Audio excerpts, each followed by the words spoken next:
Higiene radiológica, presentado por Daniela Arriaga, Germán Bermúdez, Nicolás Esteves, Alejandra Gómez y Patricia Vázquez. Higiene radiológica. ¿Qué es?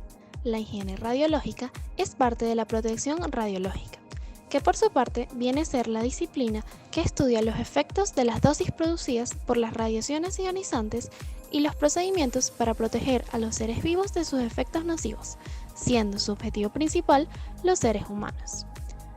Como información relevante, se puede mencionar que en la última exposición sobre seguridad química se tocaron varios puntos referentes a la radiación. Sin embargo, a fin de explicar apropiadamente la higiene radiológica, deben repasarse ciertos conceptos. Radiación. La radiación es un fenómeno referido a la propagación de energía en forma de ondas electromagnéticas o partículas subatómicas a través del vacío o de un medio material. Propagación.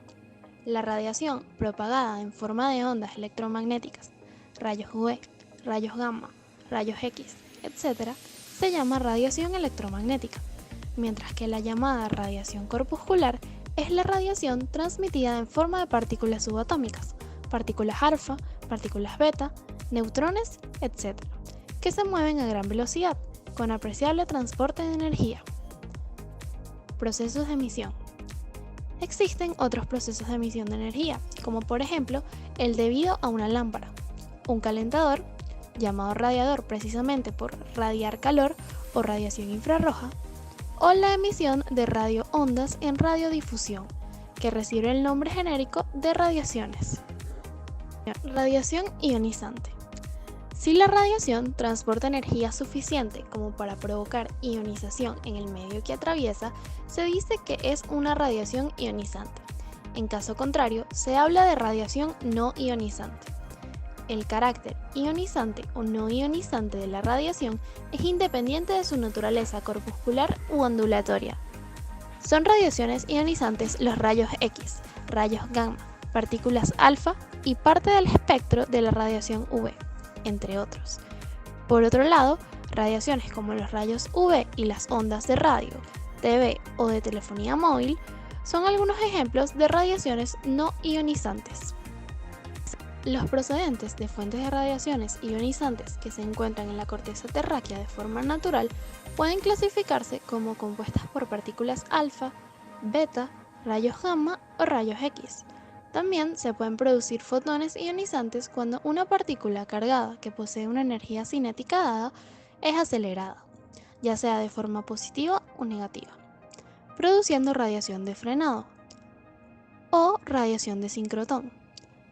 Otras radiaciones ionizantes naturales pueden ser los neutrones o los muones. Las radiaciones ionizantes interaccionan con la materia viva, produciendo diversos efectos. Del estudio de esta interacción y de sus efectos se encarga la radiobiología. Clasificación de las radiaciones ionizantes. 1. Clasificación según sean fotones o partículas, electromagnética y corpuscular. Radiación electromagnética. Este tipo de radiación está formada por fotones con energía suficiente como para ionizar la materia, es decir, superior a unas decenas de electronvoltios. Radiación corpuscular. Incluye a las partículas alfa, núcleos de helio, beta, electrones y positrones de alta energía, protones, neutrones y otras partículas que solo se producen por los rayos cósmicos o en aceleradores de muy alta energía, como los piones o los muones. 2. Clasificación según la ionización producida, directamente e indirectamente ionizante. Radiación directamente ionizante. Suele comprender a las radiaciones corpusculares formadas por partículas cargadas que interaccionan de forma directa con los electrones y el núcleo de los átomos de moléculas blanco o diana, como el oxígeno y el agua. Suelen poseer una transferencia lineal de energía alta. Radiaciones indirectamente ionizantes. Están formadas por las partículas no cargadas como los fotones, los neutrinos o los neutrones, que al atravesar la materia interaccionan con ella produciendo partículas cargadas, siendo estas las que ionizan a otros átomos. Suelen poseer una baja transferencia lineal de energía. 3.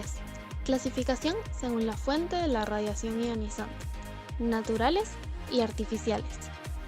Radiaciones naturales proceden de radioisótopos que se encuentran presentes en el aire, por ejemplo, el radón 222 o el carbono 14, el cuerpo humano, por ejemplo, el carbono 14 o el uranio 235, los alimentos, por ejemplo, el sodio 24 o el uranio 238, la corteza terrestre, por ejemplo, las rocas y los materiales de construcción obtenidos de estas, como el potasio 40, o del espacio, por ejemplo, la radiación cósmica.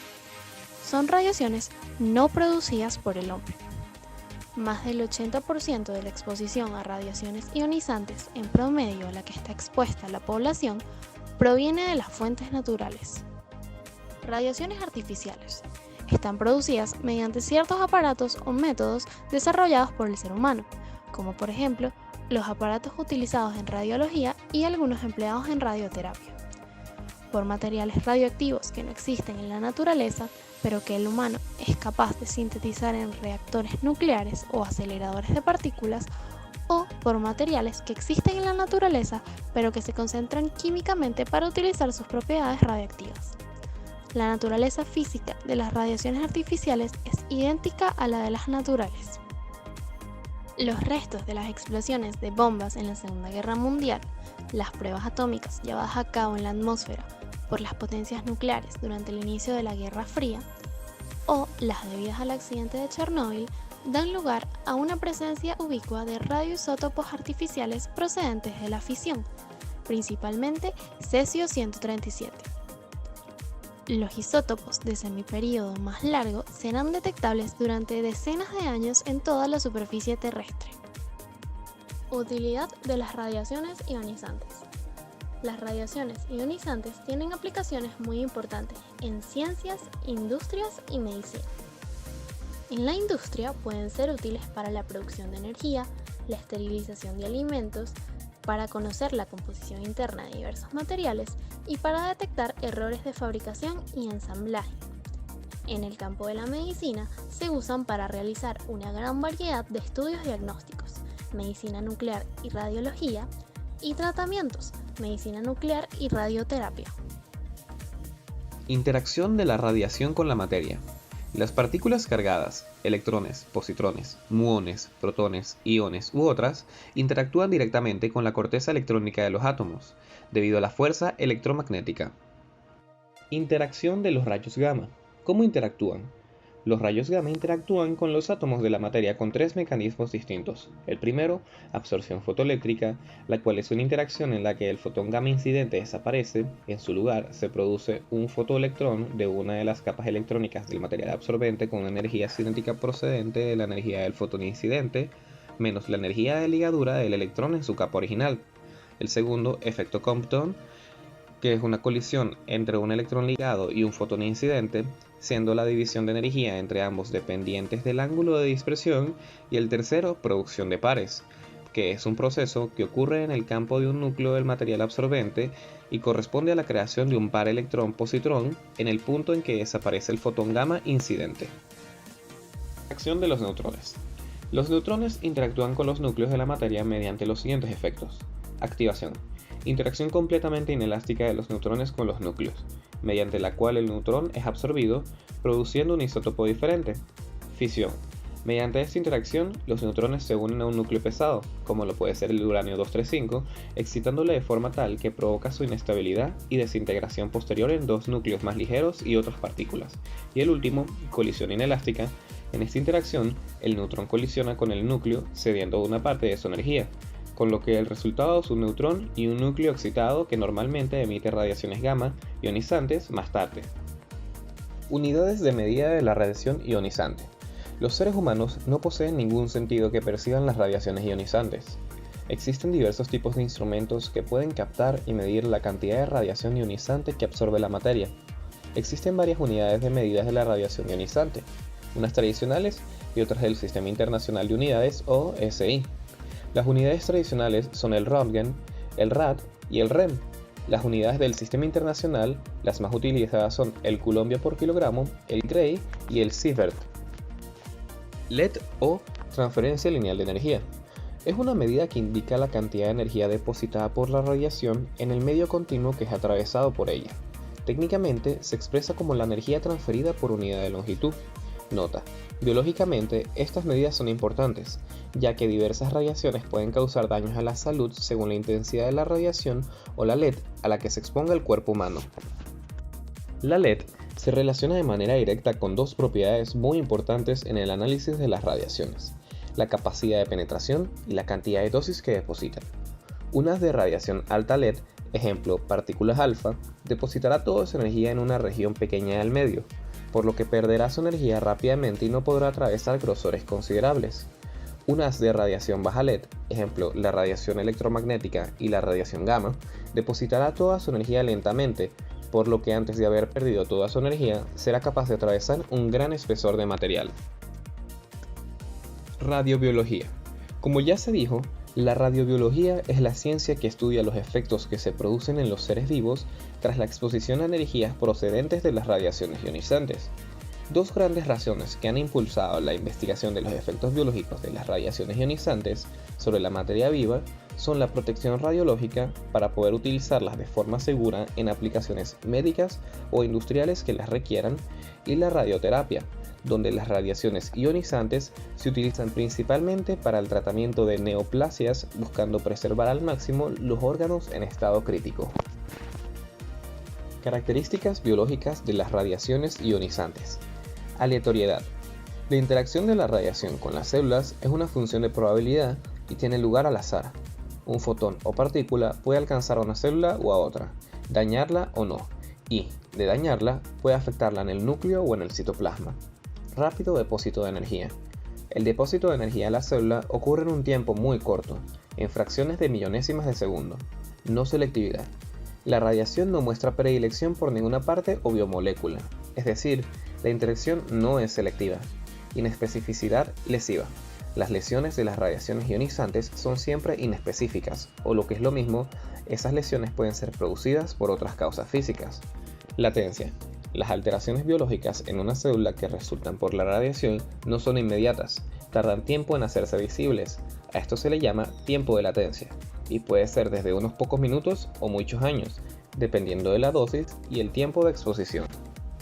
Tipos de efectos de la radiación sobre los seres vivos. Según el tiempo de aparición.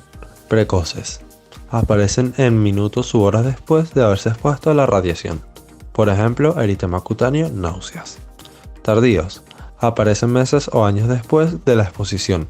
Por ejemplo, cáncer radioinducido, radiodermitis crónica, mutaciones genéticas.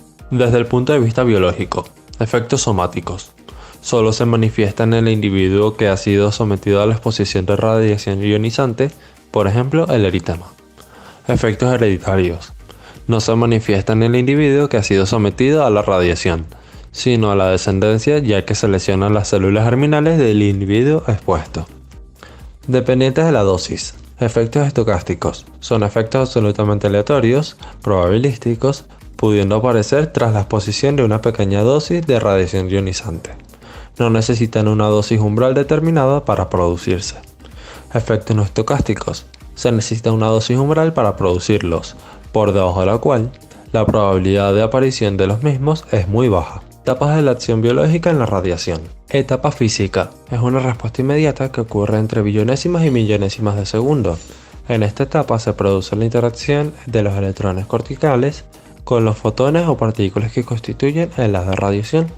Los electrones secundarios originados en la interacción excitan e ionizan a los átomos, provocando una cascada de ionización. Se estima que un Gray de dosis absorbida produce 100.000 ionizaciones en un volumen de 10 micras cúbicas. Etapa química. Esta etapa es de un orden ligeramente mayor, estando en una escala de entre una millonésima de segundo y un segundo. Es el proceso de la interacción de los radicales libres resultantes de la radiólisis del agua, que origina una serie de reacciones químicas con las moléculas de solutos presentes en el medio irradiado, y producirán una inducción de cierto grado de elección biológica. Etapa biológica. La etapa biológica se inicia con la activación de reacciones enzimáticas para la reparación del daño producido por la radiación. Algunas de estas lesiones serán reparadas y no influyen en la viabilidad celular y otras no serán reparadas, con lo que se producirá la muerte celular en la interfase, mitosis o incluso después de varias divisiones celulares tras la exposición de la radiación. Lesiones radioinducidas y radiosensibilidad.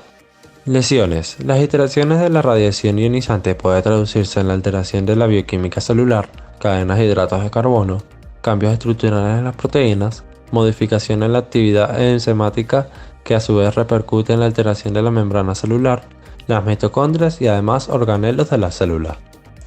Tipos de lesiones radioinducidas. Lesión letal. Es irreversible e irreparable, que conduce necesariamente a la muerte de la célula. Lesión subletal.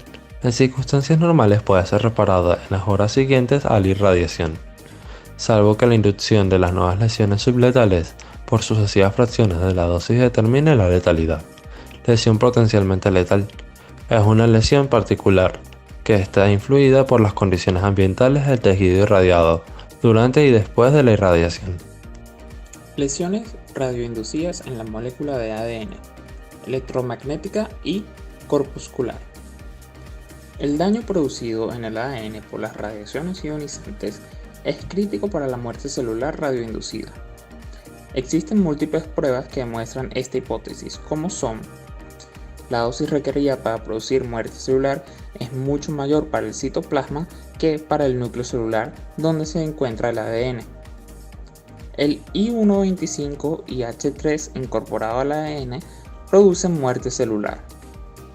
Las aberraciones cromosómicas radioinducidas son letales para la célula.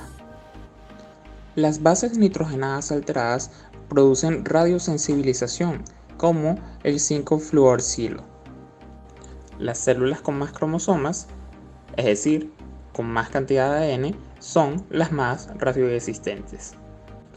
La radiación produce distintos tipos de lesiones en el ADN, entre las cuales destacan: rotura simple de cadena.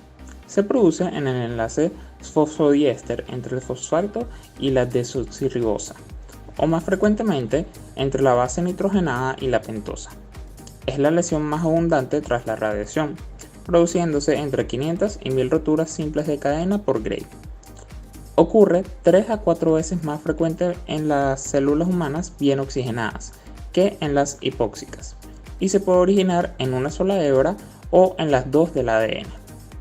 Tras la rotura del enlace fosfodiéster, las dos cadenas de ADN se separan con penetración de moléculas de agua en esa zona, rompiéndose los puentes de hidrógeno entre las bases.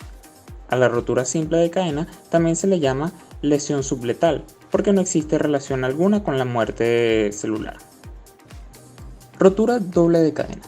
Es una lesión compleja que se produce como consecuencia de la rotura de las dos hebras del ADN en sitios muy próximos tras la interacción única o por combinación de dos roturas simples de cadena complementarias. Cuando una segunda partícula o fotón choca en la misma región del ADN antes de que la primera rotura simple haya tenido tiempo de ser reparada. La rotura doble es homóloga cuando ocurre al mismo nivel de pares y bases, y heteróloga en caso contrario, siendo estas las más frecuentes. Cada G de radiación ocasiona unas 40 roturas dobles de cadena por célula, aunque puede esperarse una gran variabilidad. A la RDC se le llama también lesión letal, porque también existe una estrecha relación con la muerte celular. Lesión en las bases nitrogenadas. Consiste en la pérdida de una o más bases, la modificación química de alguna de ellas y la ligadura entre dos bases contiguas, formando dímeros. La mayor parte de este tipo de lesión, de frecuencia elevada entre 800 y 1000 por G, afectan a la timina. La radiosensibilidad en orden decreciente de las bases vendría dada por la secuencia timina, citosina, adenina y guanina. Son, por otra parte, lesiones susceptibles de reparación, proceso que cuando no ocurre correctamente puede provocar el desarrollo de una mutación puntual. Entrecruzamiento del ADN y las proteínas. Es una lesión frecuente en la radiación que se produce unas 150 veces en la célula por Gray. se localiza sobre todo en regiones activas del ADN desde el punto de vista de la replicación o transcripción. Daño múltiple localizado. Se origina con la formación de racimos de ionizaciones de cierto tamaño en la proximidad de la molécula del ADN. Combina una o más roturas dobles de cadena con un número variable de roturas simples de cadena, lesiones de base y azúcar difíciles de reparar y que conduce a la muerte celular radioinducida. Radiosensibilidad. La radiosensibilidad es la magnitud de respuesta de las estructuras biológicas, provocada por las radiaciones ionizantes. Un elemento biológico es más sensible cuanto mayor es su respuesta a una dosis determinada de radiación. El elemento biológico es más radiosensible cuando necesita menos dosis de radiación para alcanzar el efecto determinado. El concepto opuesto a la radiosensibilidad es radioresistencia.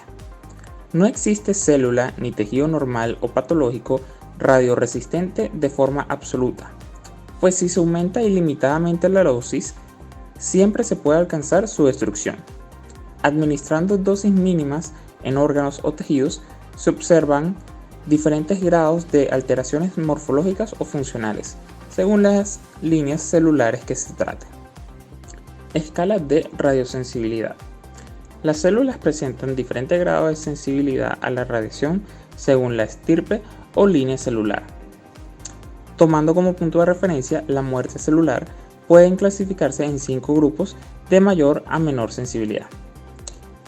Muy radiosensibles son leucocitos, eritroblastos, espermatogonias. Relativamente radiosensibles, mielocitos, células de las criptas intestinales, células basales en la epidermis. Sensibilidad intermedia, células endoteliales, células de las glándulas gástricas, osteoblastos, condroblastos. Relativamente radioresistentes, granulocitos, osteocitos, espermatozoides. Muy radioresistentes, fibrocitos, condrocitos, células musculares y nerviosas. Protección radiológica. Principios básicos y generales. Dosimetría. Es el cálculo de la dosis absorbida en tejidos y materia como resultado de la exposición a la radiación ionizante, tanto de manera directa como indirecta. Dosimetría personal. Se refiere a detectar y medir la radiación absorbida del PoE al trabajar con fuentes o equipos generadores de radiación ionizante. Dosis absorbida. Se refiere a la energía medida absorbida por unidad de masa en un punto. Dosis equivalente. Se usa para comparar los efectos biológicos de diferentes tipos de radiaciones. Dosis máxima permisible. Dosis de radiación que no causará enfermedades o peligros para la salud que puedan detectarse por los métodos de investigación modernos y que no afectarán adversamente a las generaciones futuras. Dosis efectiva. Es la suma ponderada de las dosis equivalentes medias recibidas en distintos órganos o tejidos. Dosis umbral. Es la dosis mínima requerida para que se produzca un efecto biológico no estocástico. Unidades de medida. R. Mide la exposición a la radiación electromagnética, gamma y X. RAT. Medida de dosis absorbida en un material. REM. Evaluación del riesgo biológico de la radiación. Gray. Medida de la dosis absorbida. Siebert. Evaluación de riesgo biológico. Premisas. Las premisas principales para considerar todas las recomendaciones, ya sea avalando o deslegitimizando aplicaciones de radiaciones o límites de dosis, redactando planes de emergencia, planificando actuaciones en caso de emergencia o cualquier otra, son las siguientes. Justificación. El riesgo-beneficio de las decisiones que se introduzcan en la práctica radiológica se justificarán en el sentido de que tales decisiones se tomarán con la intención de asegurar que el beneficio individual o social resultante de esta práctica compense el detrimento para la salud que pueda causar.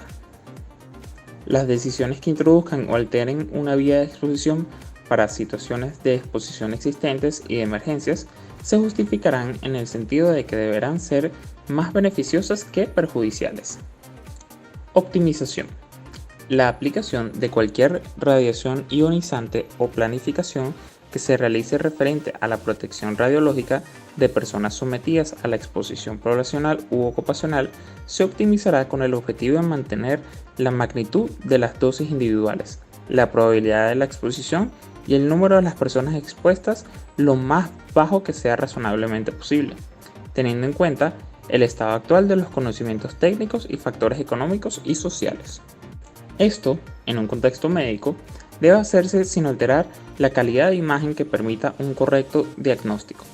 La optimización de la protección de personas sometidas a exposiciones médicas se aplicará a la magnitud de las dosis individuales y será coherente con la finalidad médica de la exposición. Limitación de dosis.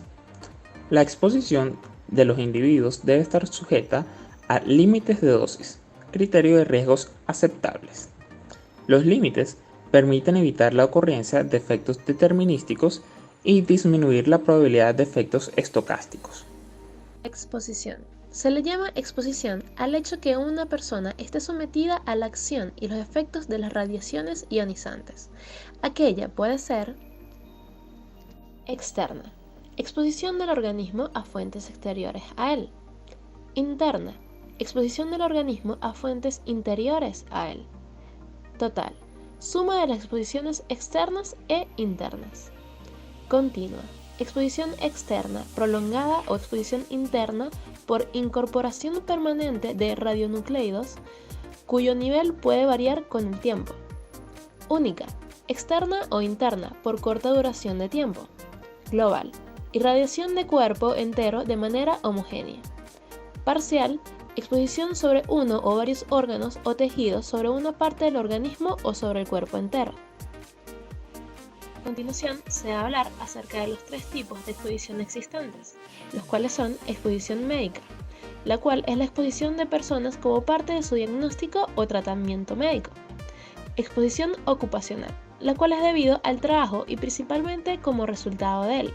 Y por último, la exposición pública, la cual hace referencia a cualquier otro tipo de exposición. Efectos estocásticos. Efecto determinista, referido a la propagación de energía en las células, según el tipo de células afectadas y los efectos biológicos de las radiaciones pueden ser células madres o células de transición. Exposición. Conceptos a considerar. Se dividen en somáticas o también llamadas ovocitos y en espermatocitos, los cuales son iguales a células germinales. Somáticas, iguales al cáncer por un solo individuo, y germinales, que son iguales a herencia por descendencia. Efectos somáticos. Afectan a las células que forman parte de los diferentes tejidos del cuerpo, excepto los tejidos reproductores. A lo largo de estos efectos pueden dar origen al cáncer. Muerte celular. Efectos determinísticos. Quemaduras, daños orgánicos y muerte. Determinísticos. Aguda a corto plazo. Estadísticos. Probabilísticos estocásticos. No tienen dosis umbral, largo plazo, relacionado directamente con el cáncer.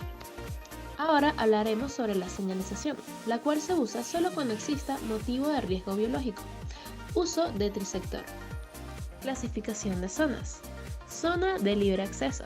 No es necesario establecer medidas especiales en materia de protección radiológica. Zonas vigiladas. Es obligatorio el uso de dosimetría ambiental o de área, limitando el acceso al personal del servicio. Zonas controladas. Es obligatorio el uso de dosímetros individuales y el uso de los implementos radiológicos. Zonas de permanencia limitada. Riesgo de superar el límite de dosis a lo largo de un año laboral. Zonas de acceso prohibido. Riesgo de superar el límite de dosis de una sola exposición u operación. Reglas de la protección radiológica o principios ALARA. Distancia. Alejarse de la fuente de radiación, puesto que su intensidad disminuye con el cuadrado de la distancia. Blindaje. Utilizar siempre las barreras físicas como biombos, muros de hormigón, láminas de plomo o acero y vidrios especiales enriquecidos con plomo o vidrios plomados. Tiempo. Disminuir al máximo posible la exposición o las radiaciones. La dosis recibida es directamente proporcional al tiempo de la exposición.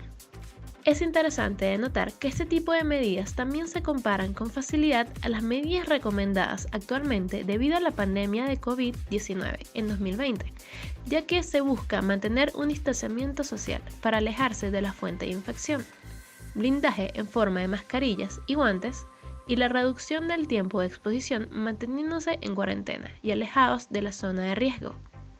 Blindajes. Existen dos tipos de pantalla o de blindaje. En primer lugar, tenemos las barreras primarias, que atenúan la radiación del haz primario. Luego, las barreras secundarias, que evitan la radiación dispersa. Para las fuentes radioactivas que emitan radiaciones se recomienda esperar, cuando sea posible, el descenso de la actividad radioactiva de los elementos por su decaimiento natural y ventilar si existen gases radioactivos. Ahora se les mostrará implementos de uso médico y ocupacional para la protección radiológica, los cuales son lentes plomados, guantes plomados, delantales plomados, cuellos tiroideos, biombos plomados, vidrios plomados, protectores de bismuto, blindaje, dosimetría personal y petos plomados. Normas internacionales de protección radiológica. La toma de conciencia del peligro potencial que tiene la exposición excesiva a las radiaciones ionizantes llevó a las autoridades a fijar las normas reglamentarias para los límites de dosis. Estos límites corresponden a un riesgo suplementario aceptable respecto al riesgo natural. Desde 1928, la Comisión Internacional de Protección reúne médicos, físicos y biólogos de todos los países. Esta autoridad científica independiente emite recomendaciones en materia de protección radiológica. El UNCEAR reúne a científicos representantes de 21 naciones para reunir el máximo de datos sobre los niveles de exposición debido a las diversas fuentes de radiaciones ionizantes y sus consecuencias biológicas, sanitarias y medioambientales. La OIEA edita periódicamente normas de seguridad y protección radiológica aplicable a las industrias y prácticas que utilizan radiaciones. A nivel europeo, la Unión Europea utiliza estas recomendaciones en sus propias normas o directivas. Las normas legales de protección radiológica a día de hoy utilizan un límite de dosis efectiva de 1 mSv por año para la población general y de 100 mSv de promedio en 5 años para las personas dedicadas a trabajos que implican una exposición radioactiva, ya sea industria nuclear o radiología médica, con un máximo de 50 mSv en un único año. Un límite de dosis equivalente de 150 mSv por año para el cristalino, es decir, el ojo, y 500 mSv por año para la piel y las manos, para los trabajadores profesionalmente expuestos, y 15 y 50 mSv por año respectivamente para los miembros del público. En abril de 2011, la Comisión Internacional de Protección Radiológica, o también llamada ICRP, redujo el límite de dosis equivalente en el cristalino a 20 mSv en un año, promediado en periodos de 5 años, de manera que no se superen los 50 mSv en un único año. Debido a esto, la dosis para los miembros del público se establece en 2 mSv en un año. Radiobiología y radioterapia. Aunque la radiación lesiona y puede destruir tanto a las células cancerosas como a las normales, estas últimas pueden repararse y recuperar su funcionamiento adecuado. Las 5R de la radioterapia. Los principales mecanismos radiobiológicos de respuesta de los tumores a la irradiación se describen eventualmente como las 5R de la radioterapia, que son: radiosensibilidad intrínseca. Es la sensibilidad innata o propia de las células a la irradiación. Reoxigenación. Tras cada sesión de radiación existen células hipóxicas que al final del tratamiento estarán oxigenadas y serán radiosensibles. Redistribución. Tras una fracción de radiación se sitúan más células en fase G2 y M del ciclo celular, siendo más radiosensibles ante las siguientes fracciones. Reparación del daño subletal, o también llamada RDSL, es mayor en tejidos sanos, por lo que se protege el tejido normal con un régimen de fraccionamiento que permita esta reparación entre 2 sesiones de radiación, que debe ser entre 6 y 8 horas. Repoblación acelerada. es el aumento del número de divisiones celulares como mecanismo de compensación, siendo más importante en los tejidos y tumores de duplicación rápida o con tiempo de duplicación pequeños.